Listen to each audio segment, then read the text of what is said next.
이사야의 말씀, 이사야 계속해서 우리가 61장 말씀 보고 있는데요.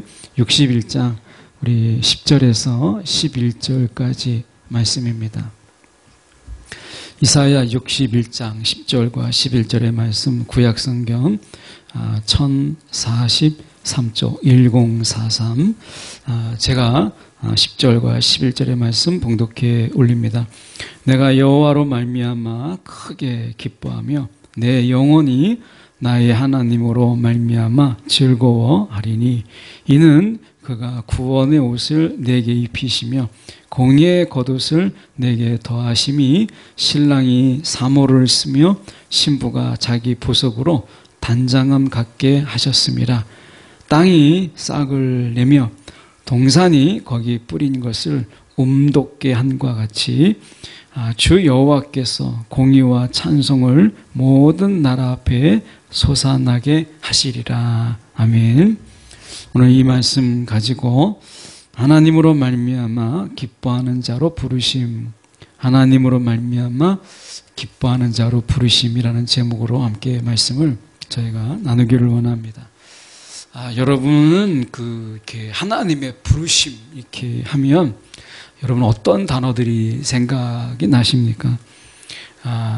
이 하나님의 부르심이다 이렇게 얘기하면 우리가 반가웠고 고마웠고 뭐가 기쁜 것보다는 아마 고난이 먼저 생각이 나고, 야, 하나님의 부르심이 있다.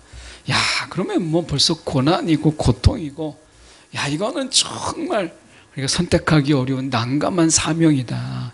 이런 생각이 먼저 들어요. 그래서 하나님의 부르심은 우리 가운데 막 기쁨이 되기보다는, 야, 이건 고난의 시작이다. 야, 이건 이제 뭐 행복 끝, 이제 고통의 시작이다. 막 이렇게 생각하는 경우가 참 많습니다. 조정래 작가의 이 태백산맥이라고 하는 장편 아주 긴 대하 소설이죠.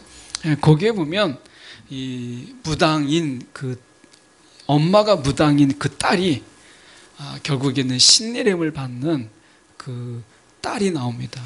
이름까지는 제가 기억을 못 하겠는데, 어쨌든 그 딸이 그 어머니의 무당인데 자기가 신내림을 받을 때 그 소설 속에서 그 딸이 어떻게 이야기하면 이거는 숙명이다. 내가 피할 수 없는, 나도 정말 원치 않았는데 내가 이것은 나에게 숙명이었다라고 하는 그런 대사가 나옵니다. 어떻게 보면 그 몸부림으로 그걸 피해보고자 했지만 신내림을 피할 수 없었다. 그 어떻게 보면 억울함, 그리고 그러나 세상에서 내가 도망 다닐 수 없는 자신의 그 안타까움을 이야기하는 그런 조정래 작가가 이야기하는 그런 부분들이 나오는데요. 우리가 하나님의 부르심을 마치 우리가 무속인들이 신내림을 받는 것처럼 그렇게 피할 수 없는 운명과 숙명으로, 나는 원치 않았지만 그렇게 만약에 혹시 생각한다면 과연 옳은 것인가? 그런 부르심이라고 하는 것이, 우리가 보통 뭐 부르심을 마치 신내림 받는 것처럼 그렇게 생각하는 분들이 아주 없지는 않더라고요. 그렇게 본다면, 야, 이건 정말 맞는 이야기인가? 적어도 우리가 하나님의 부르심이 있을 때, 야, 이거는 정말 큰 부담으로, 야, 내가 감당해야 되는 그런 것이다. 그래서 기쁨보다는 너무 큰 부담, 너무나 큰 사명, 이런 것으로 생각하죠. 그래서 우리가 이 부르심 하면 굉장히 무겁고 또 암울하고 이런 부정적인 요소들이 훨씬 더 많은 것 같아요. 제가 뭐 이미 오래된 이야기지만 신대회 신학대학원에 이렇게 이제 시험 보고 면접을 보는 시간인데, 한 사람당 보통 30분 정도 이제 면담을 쭉 하는데요. 이제 소명을 받았는지부터 시작해서 많은 이야기를 이제 교수님하고 이야기합니다. 사실 뭐 30분이라는 시간이 그 사람이 소명을 받았는지, 그리고 그 소명이 어떻게 생각하는지를 나누기에는 굉장히 짧은 시간이죠. 그럼에도 불구하고 시험이라는 시험의 연장, 면접이라는 속에서 소명을 받았는지에 대한 분명한 질문을 던집니다. 그런데 제가 순서를 이렇게 기다리는데, 지금 생각해 봐도 그 소명을 받았는지 라고 하는 그 면접의 이 시험이죠. 그 순간에 있는 그 장면을 생각해 보면 긴장이 있고 막 들떠서 내가 정말 하나님의 부르심이 있다, 막 그 기쁜 마음으로 그 면접을 기다리는 분들은 거의 없었어요. 그 소명을 이제 내가 받았는지를 밝히고 하나님의 소명이 있다라고 하는 그 기쁨의 자리 속에서 다 무겁고 묵직하게 느껴지는 그저 시험장 그 이상을 경험할 수 없었던 그때가 지금도 생각이 나요.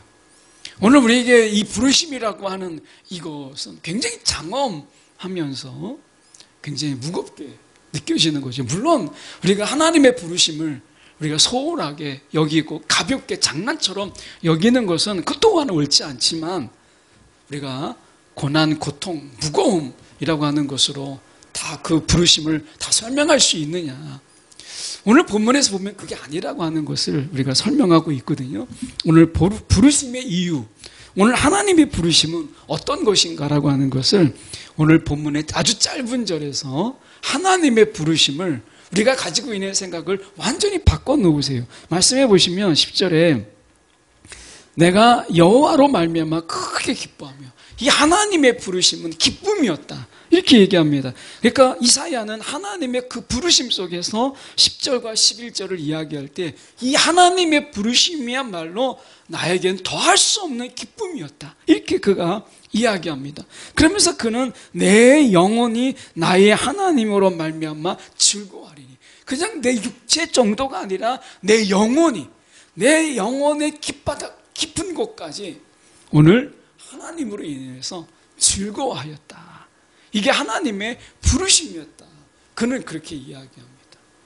세상에 우리가 부르심, 우리가 면접을 보고 당신은 합격했습니다 라고 이야기했을 때, 저도 신학대학원 이제 시험 보고 발표할 때 ARS로 합격을 확인하고 그랬었는데, 그 전화로 저의 이름을 이야기하면서 이제 합격입니다, 불합격입니다, 요것만 딱 이야기하거든요. 이게 간이 떨려서 이게 합격입니다라는 얘기를 다 듣지 못하고 그냥 전화를 몇 번 끊었어요. 근데 나중에 합격입니다 하는데 막 너무 설레는 거예요. 근데 그건 육체적인 잠깐의 즐거움이었어요. 근데 여기서 보면 이 이사야가 하나님의 부르심 앞에서 그 잠깐의 기쁨이 아니라 그 영혼의 기쁨을 그가 이야기합니다. 영혼까지 막 춤추는 그런 기쁨이었다, 이렇게 이야기해요. 여기서 우리가 끊어서 생각해 보면 우리의 부르심은 어떠할까? 우리가 이 부르심이라고 하는 게 꼭 어쩌면 우리가 하나님의 사명자로서의 부르심, 목회자로서의 부르심, 이것만 이야기하는 게 아니죠. 이 하나님의 부르심은 우리 가운데 다 있어요. 하나님의 부르심, 직분자의 부르심으로 또 하나님께서 우리 가운데 삶의 그리스도인으로서의 부르심이 우리 가운데 있죠. 하나님이 부르지 아니하면 누가 하나님 앞에 나올 수 있겠어요? 오늘 우리 모두는 다 하나님의 부르심이 있어요. 이 부르심으로 우리는 직장에서 또 세상에서 또는 사회에서 각자의 주어진 자리 속에서 그 부르심에 합당한 삶을 산다고 한다면 그게 칼빈이 이야기하는 직업의식이잖아요.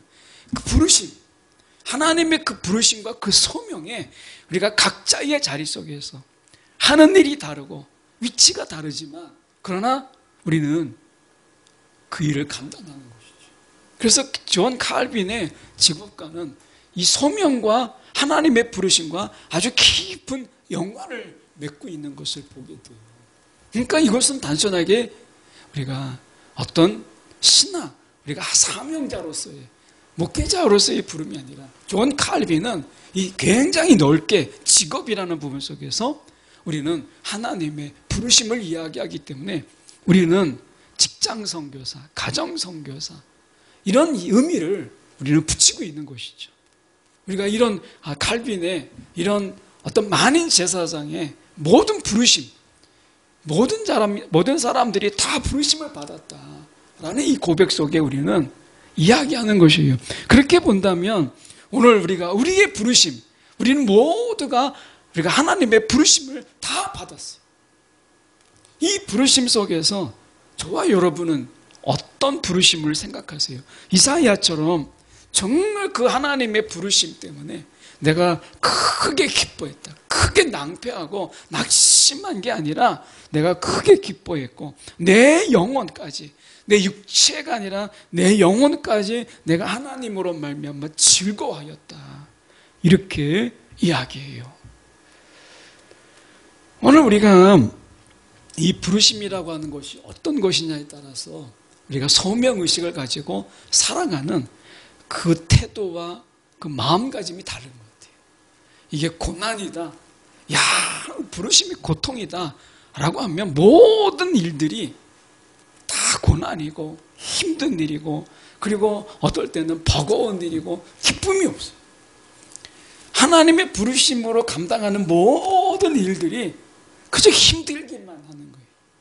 막 자유가 없어요. 그래서 우리는 정말 이 소명을 빨리 벗어나는 것이 진짜 기쁨이고, 그 굴레에서 마치 벗어나는 것처럼 생각하는 이런 부분도 우리가 있잖아요.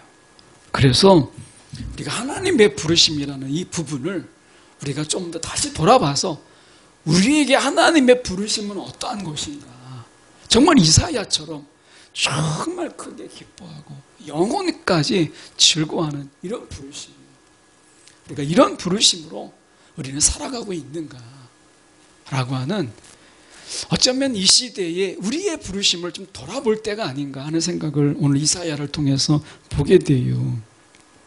마치 피할 수 없는, 재수 없는 숙명, 정말 피할 수 없는 어떤 운명 같은 일, 피할 수만 있다면 더 좋을 텐데 정말 하필이면 왜 나냐, 하필이면 왜 나를 부르셨는가, 그 많은 사람들 중에 복이 아니라 마치 저주처럼 우리가 생각하고 있다면, 그 마음으로 우리가 하나님의 일을 감당할 때 어떻게 기쁘고 어떻게 감사하고 어떻게 그것을 통해서 우리가 환호성을 외칠 수 있겠어요? 불가능한 이야기죠. 그래서 우리가 신앙에 다시 한번 돌아간다면 부르심으로 우리가 돌아가야 되는 것이 아닌가, 이런 생각을 좀 해보면서 이렇게 말씀합니다. 부르심의 부분 속에서 이사야는 계속해서 이야기할 때 이 부르심을 받은 자들에게 하나님께서는 구원의 옷을 입히세요. 우리 가운데 정말 어떤 때국물 막 흐르는 지저분한 세상의 옷을 다 걷어버리시고 우리 가운데 구원의 옷을 입히시고 공의의 겉옷을 입히세요. 이 공의는 하나님이 하나님의 나라를 공의와 정의로 세우시는, 정말 하나님을 하나님 나라의 하나의 기둥이잖아요. 어떻게 보면 우리가 움직이는 하나님의 나라, 우리가 가는 곳마다 정말 하나님의 나라의 공의를 드러내는 자로, 그렇게 하나님의 공의를 겉옷을 입히셨다, 이렇게 이야기해요. 우리가 이 세상에 하나님 나라의 작은 대사예요. 대사. 어떤 분이 소명이 뭐냐, 우리의 소명이 뭐냐 라고 이야기할 때 결국에는 이 소명이라고 하는 부분을 이야기할 때 하나님 나라의 대사, 하나님의 대사다, 이렇게 한마디로 압축했어요. 결국 하나님의 대사가 결국 소명이다, 우리의 소명이다, 이렇게 이야기했는데, 결국 하나님의 이 공의의 겉옷이라고 하는 것은 대사의 옷을 입혀주었다라고 하는 거예요. 대사의 옷. 우리는 우리가 직장이든 아니면 우리가 머무는 어디든지 간에 우리는 하나님의 대사로서 우리가 살아가는 거죠. 그래서 구원의 옷을 입히시고 공의의 겉옷을 내게 더하심이니, 거기에다 더하시는 거예요. 그리고 신랑의 사모를 쓰며 신부가 자기의 보석으로 단장함 갖게 하셨습니다, 이렇게 말씀하세요. 이 부분을 쉬운 성경으로 조금 더 보충해서 보면 결혼식을 위해 단장한 신랑 같고 보석으로 치장한 신부와 같다. 결혼식의 꽃은 신랑과 신부예요. 아무리 힘이 있는 사람이, 그리고 정말 잘생긴 사람이 있고 예쁜 사람이 있어도 우리가 혼인에서는 신랑과 신부가 주인공이에요. 스포트라이트가 다 그분들에게 다 비추게 되어 있고, 어떤 모든 조명이 다 그들을 집중하죠.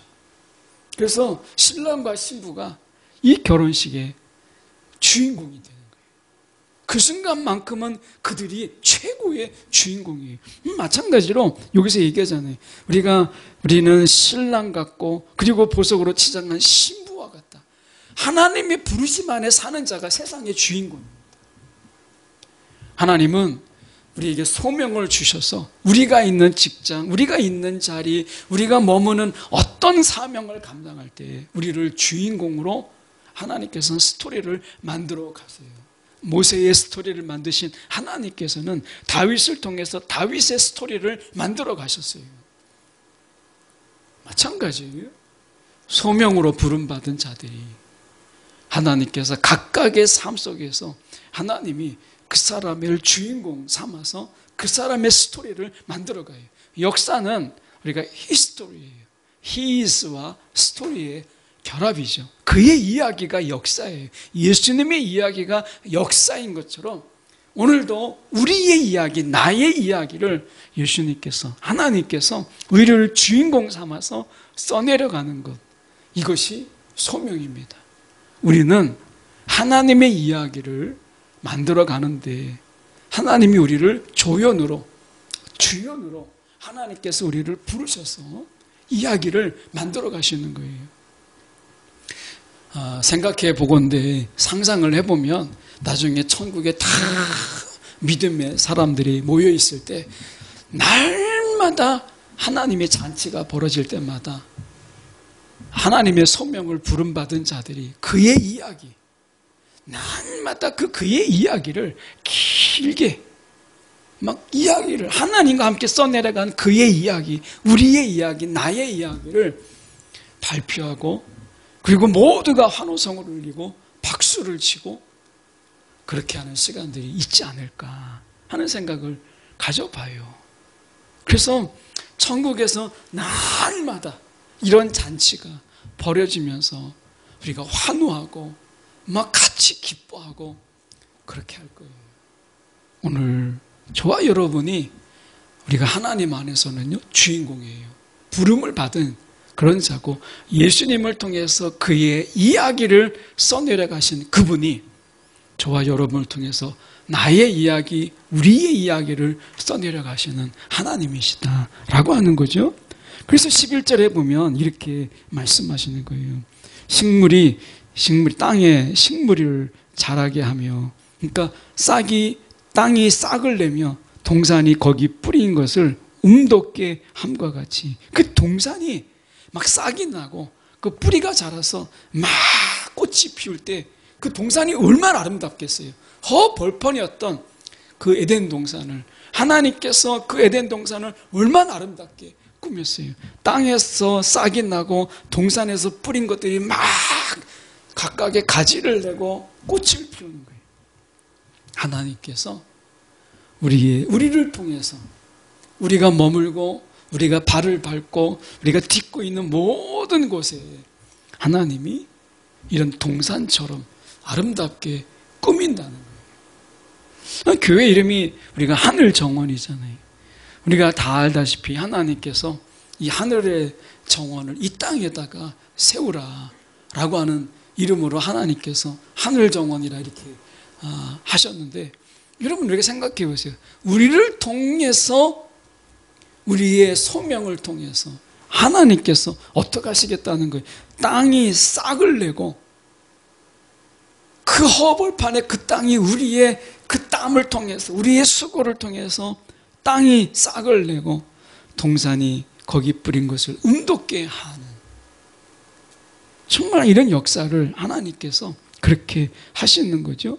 그래서 우리가 12절 하반절에 주 여호와께서 공의와 찬송을 모든 나라 앞에서 솟아나게 하시리라. 하나님께서 이 모든 나라들 앞에서 찬송을 받게 하도록 우리가 그렇게 소명으로 부름받았다라고 하는 거예요. 하나님께 이처럼 큰 영광이 어디 있어요? 모든 나라가 하나님을 찬양하는 이 일에 우리가 부름받았다라고 하는 거예요. 근데 가만히 저희가 이 본문을 보면 이렇게 우리가 부름받아서 우리가 다 해야 될 것처럼 그렇게 생각되잖아요. 그런데 부르신 이는 하나님이신데 우리가 자세히 보면 이렇게 말씀합니다. 다시 본문에 가서 보면 10절에 보면 이렇게 말씀합니다. 하나님께서 매우 크게 기뻐하며 하나님으로 말미암아, 이것을 새 번역에서는, 쉬운 성경에서는 나를 매우 기쁘게 해주셨다. 하나님이 매우 기쁘게 해주셨고 하나님께서 입혀주셨고 하나님께서 또한 우리 가운데 겉옷을 입혀주셨다. 하나님이 하세요. 주도적으로 하나님이 하세요. 오늘 우리 하나님께서 우리를 부르셨지만 하나님께서 우리로 하여금 그렇게 하게 하세요. 기쁘게 하시고 감동받게 하시고 겉옷을 입히시고 그렇게 하나님께서 우리를 주인공 되게 하시고 하시는 거예요. 오늘 하나님이 부르시고 네가 해봐가 아니라 부르신 네가 하신다. 이게 하나님의 부르심의 특징이에요. 하나님이 부르신 이가 우리 가운데 행하시는 이 부르심이 하나님의 부르심이라는 거예요. 이사야는 이것을 정확하게 보았어요. 오늘 우리가 정말 하나님께서 이 모든 것을 행하세요. 신부가 신부되게, 신랑이 신부되도록 그렇게 하시는 거예요. 그래서 어떻게 보면 단장한 신랑이 신부에게 우리가 정말 신부에 맹세하잖아요. 신부에게. 또 신부는 신랑에게 서약을 해요. 이런 것처럼 우리 안에서 그 부르심 속에서 하나님 앞에 우리는 서약을 하고 하나님이 우리 가운데 약속을 행하시고 하는 이런 신랑과 신부애처럼 약속과 서약이 있고 맹세가 있고 이런 가운데서 어떻게 보면 더 끈끈한 관계가 되는 것이죠. 오늘 하나님께서요 우리를 부르셨지만 부르시고 나서 너가 해봐 하고서 손 놓는 분이 아니세요. 부르신 이가 행하시는 분이시오. 부르신 이가 약속을 이행하시는 분이시오. 부르신 이가 우리를 무엇보다도 기쁘게 하시는 분이시라는 거예요. 그래서 여러분 부르심은 축복이에요. 하나님의 부르심은 복이에요. 오늘 우리가 다시 한번 우리의 세상 속에서 우리가 이 하나님의 부르심 이것을 다시 한번 우리가 생각해 봤으면 좋겠어요. 정말 복받은 자다. 이 세상에 많은 사람들 중에 하나님이 나를 먼저 부르셔서 이게 얼마나 큰 복이에요. 어떤 분들은 이야기하죠. 내 마음대로 살다가 정말 인생의 마지막에 예수님 우편에 있었던 행악자처럼 마지막에 부름받은 내 마음대로 정말 살다가 우리가 그를 부러워하지만 그러나 정말 그건 부끄러운 구원이에요. 오늘 우리가 먼저 부름받아서 이 복을 누리게 하신 은혜가 얼마나 큽니까? 우리가 다시 한번 하나님의 부르심이 얼마나 큰 복인가, 이 얼마나 큰 기쁨인가 라고 하는 것에서 먼저 우리의 마음이 먼저 기쁘고 감사하고 감동이 있는 이런 마음이 우리가 먼저 가득했으면 좋겠어요. 그래서 부르심은 결론으로 우리를 설레게 한다. 오늘 이 설렘이 저와 여러분 가운데 있는 이 밤 되기 원합니다. 기도하겠습니다.